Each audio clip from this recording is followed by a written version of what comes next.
সুপ্রিয় দর্শক, এএনটিভি ভিডি নিউজে স্বাগতম। সাথে আছি আমি শ্রাবণী সরকার।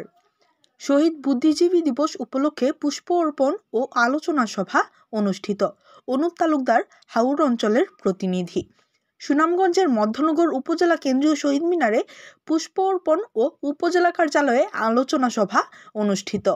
দেশমাতৃকার মুক্তি সংগ্রামে শাহাদাত বরণকারী 14 ডিসেম্বর বুদ্ধিজীবী দিবসে জাতীয় সূর্য সন্তানের প্রতি শ্রদ্ধা জ্ঞাপন করেন।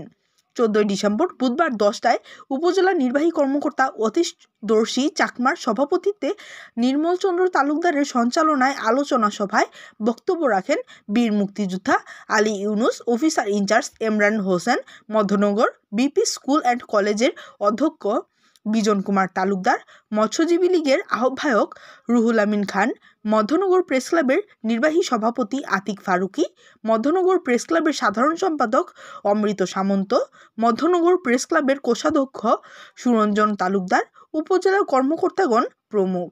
আলোচনা সভায় বক্তারা বলেন, শহীদ বুদ্ধিজীবী দিবস বাংলাদেশে 14 ডিসেম্বর দিনটিকে শহীদ বুদ্ধিজীবী দিবস হিসেবে পালন করা হয়। 1971 সালের 10 থেকে 14 ডিসেম্বর পাকিস্তানি সেনাবাহিনী বাংলাদেশের প্রথম শ্রেণীর সকল বুদ্ধিজীবীকে হত্যা করে।